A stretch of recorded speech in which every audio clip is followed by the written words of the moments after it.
अस्सलाम वालेकुम dear student, मैं हूं मोहम्मद असलम खान बुकार और आप देख रहे हैं एवरीडे साइंस का 5वां लेक्चर।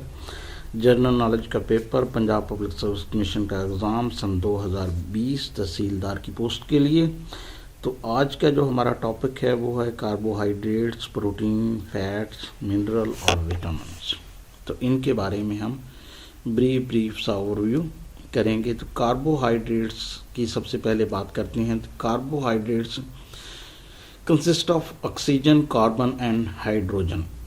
बायोलॉजिकल मॉलिक्यूल हैं, असेंशियल एलिमेंट हैं फॉर लिविंग ऑर्गेनिज्म के लिए, मेन सोर्स ऑफ एनर्जी और 2/3 रिक्वायरमेंट ऑफ एनर्जी जो है living being fulfilled by carbohydrates. और इसके बाद अगर हम देखें एग्जाम्पल कार्बोहाइड्रेट्स की, तो ग्लूकोज, शुगर और स्टार्च जो है ये इम्पोर्टेंट एग्जांपल हैं कार्बोहाइड्रेट्स की। और सोर्स जो कार्बोहाइड्रेट्स की हैं, वीट, गंदम, मेज़, मक्की, राइस, चावल, पोटैटो, आलू, शुगर केन, गन्ना, fruits, table sugar, bread, milk. और जो हम शुगर इस्तेमाल करते हैं वो भी टेबल शुगर जो है वो सुक्रोज है। और फ्रूट आमतौर पे नेचुरली कंटेन ग्लूकोज और फ्रक्टोज। और glycogen is a carbohydrates found in the liver and muscle. और सेलुलोज जो है found in cell wall of the plant. ये भी कार्बोहाइड्रेट्स की मिसालें हैं। तो टाइप ऑफ कार्बोहाइड्रेट्स जो हैं उसमें शुगर जो मेन, इसके आगे इसकी सब क्लास है मोनी शुगर की 3 सब क्लासें हैं, मोनोसैकेराइड, डाइसैकेराइड और पोलियोल। मोनोसैकेराइड जो है उसमें ग्लूकोज है, फ्रक्टोज है, ज़ाइलोज है और गलक्टोज। और डाइसैकेराइड में सुक्रोज, लैक्टोज, माल्टोज और ट्रीहालोज। और पोलियोल में सोर्बिटोल और मैनिटोल। और दूसरी जो है वो है ओलिगोसैकेराइड। इसमें आ जाते हैं आपकी माल्टो ओलिगोसैकेराइड और माल्टोडेक्स्ट्रीन। और इसके बाद जो अदर सैकेराइड हैं इसमें उसमें आ जाते हैं रेफिनोज, फ्रैक्टो ओलिगोसैकेराइड। और जो तीसरी किस्म की है वो पॉलीसैकेराइड है। इसमें स्टार्च, एमिलोज और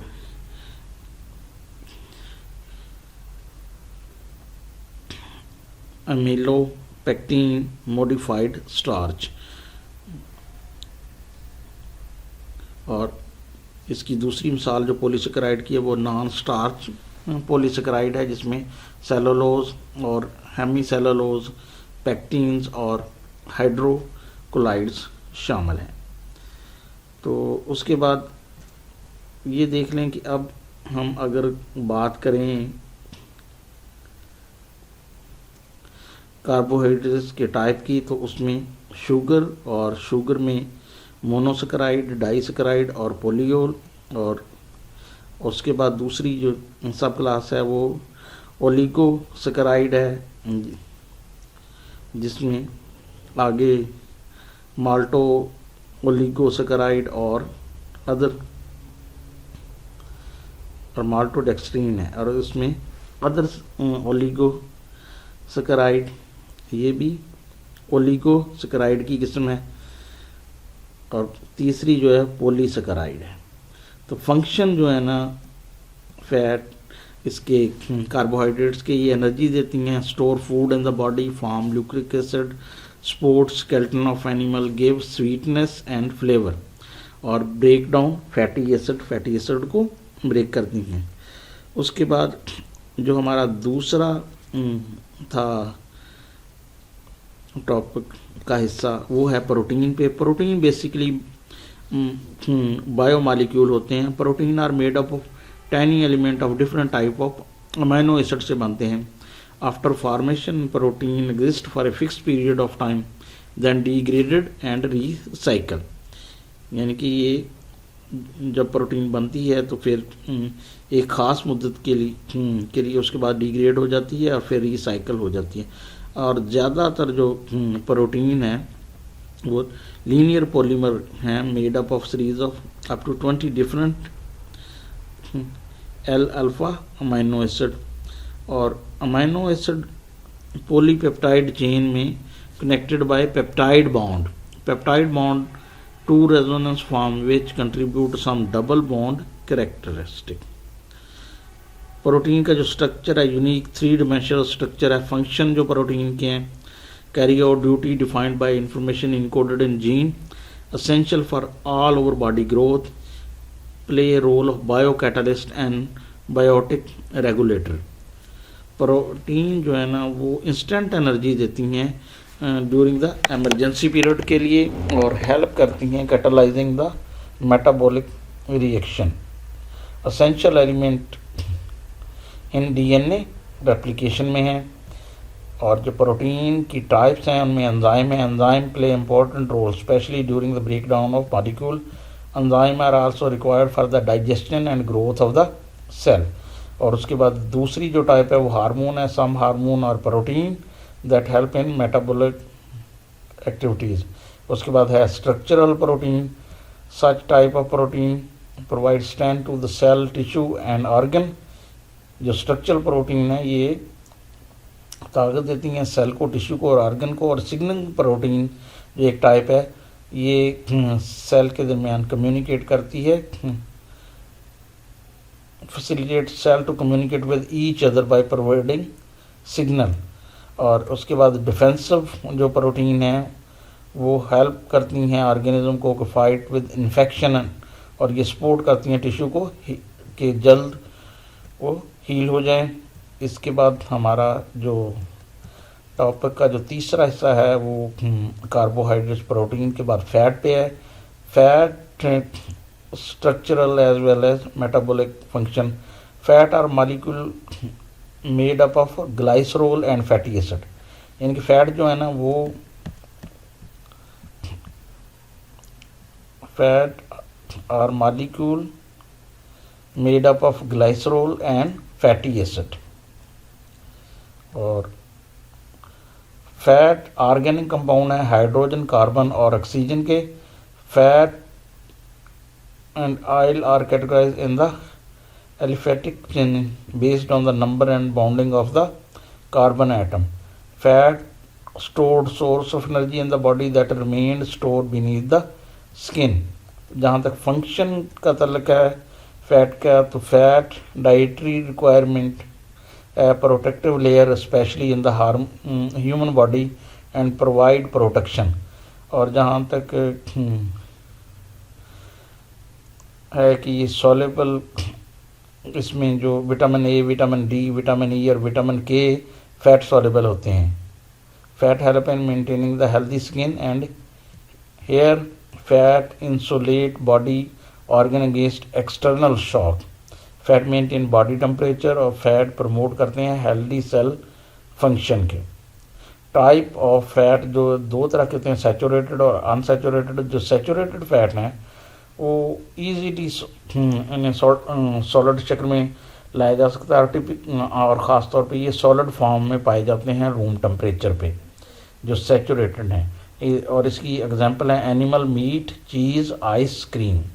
और अनसैचुरेटेड फैट जो हैं ये रहते हैं लिक्विड फॉर्म में रूम टेम्परेचर पे और इनको कहते हैं अनसैचुरेटेड फैट। इसकी एग्जांपल जो है वेजिटेबल ऑयल है, नट्स है और सीड हैं। उसके बाद हमारा चौथा क्वेश्चन जो है इस टॉपिक का वो है मिनरल पे। मिनरल केमिकल एलिमेंट है essentially required as nutrient for the proper functioning of the body and healthy life. Mineral जो है ना लिविंग ऑर्गेनिज्म में नहीं पाए जाते बल्कि ये अर्थ से कुदरती तौर पर मिलते हैं। Most of the mineral that are required for the proper function of human life come from the, ये आते हैं ग्रीन प्लांट से, एनिमल से और फ्रॉम ड्रिंकिंग और पानी के पीने से। कैल्शियम, फास्फोरस, पोटाशियम, सोडियम और मैग्नीशियम जो है ना, ये 5 मेजर मिनरल हैं जो कि ह्यूमन बॉडी में पाई जाती हैं। अगर और मिनरल की कमी से जो बीमारियां होती हैं, पोटाशियम की कमी से हाइपोक्लेमिया है, क्लोरीन की कमी से हाइपोक्लोरोमिया है, और सोडियम की कमी से जो होता है वो हाइपोनेट्रेमिया है, और कैल्शियम की कमी से हाइपोक्लेसेमिया, और आयरन की कमी से अनीमिया की बीमारी होती है। जिंक की कमी से हेयर लॉस और डायरिया होता है, और मैग्नीज की कमी से ऑस्टियोपोरोसिस, और आयोडीन की कमी से ये गिलड़ की बीमारी जो है, गोइटर, ये होती है। तो ये काफ़ी अहम चीज़ें हैं इसमें कि ख़ास तौर पे कि एनीमिया जो आयरन की कमी से है, और डायरिया जिंक की कमी से, और गिलड़ जो है आयोडीन की कमी से। तो ये आपने याद करना है।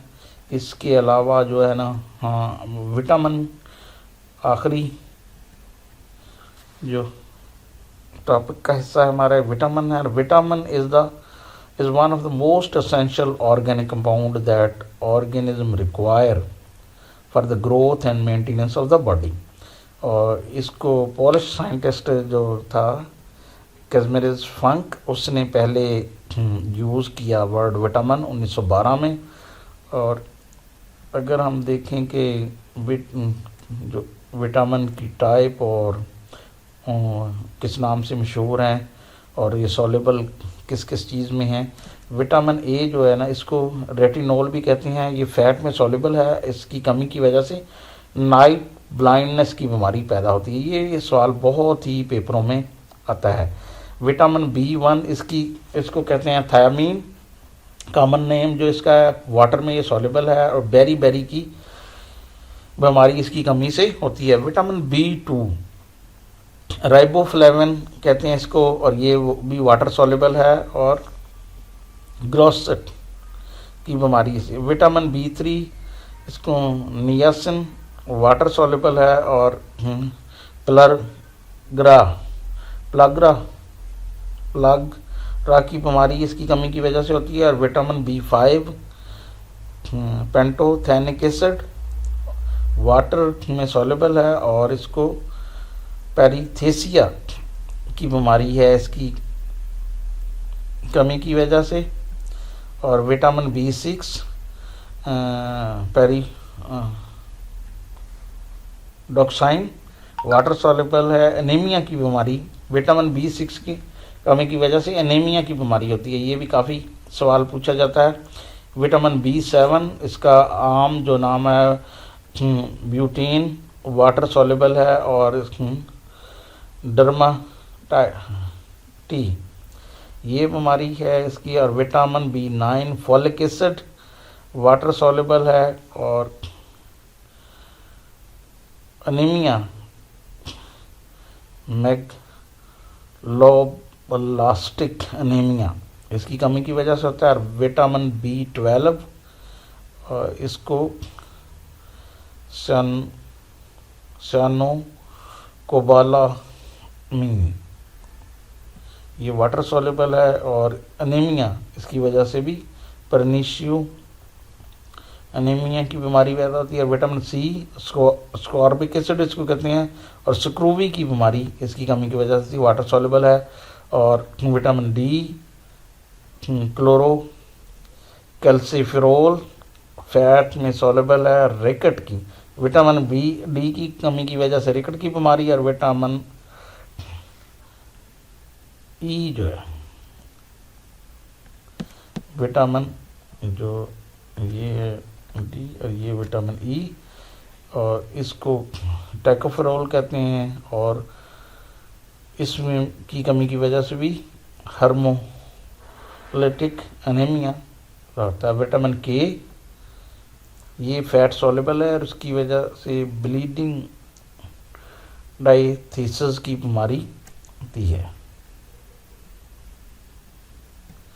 तो ये काफ़ी सारे अहम चीज़ें हैं, इनमें से जो अक्सर पूछा जाता है वो एक रिकट विटामिन डी की कमी की वजह से होती है, स्क्रूवी विटामिन सी की वजह से होती है, और अनीमिया विटामिन B6 की वजह से है, और बेरी विटामिन B1 की वजह से है, और विटामिन ए की कमी की वजह से नाइट ब्लाइंडनेस की बीमारी पैदा होती है। जहाँ तक फंक्शन का तल्लक है विटामिन का, vitamin C and E act as a antioxidant, और vitamin B complex act as a coenzyme. Vitamin D regulates and help cell and tissue growth. तो ये हमारा था आज का टॉपिक, और काफ़ी सारे इसमें से सवाल आ सकते हैं। इसको आप डिटेल के साथ सुनें और डिटेल के साथ पढ़ें, और कहीं और से भी जो है ना पढ़ सकते हैं तो पढ़ें। इसमें से काफ़ी सारे सवाल MCQ की शक्ल में आपको इम्तिहान में आएंगे। तो मुझे दीजिए इजाज़त। अल्लाह हाफ़िज़।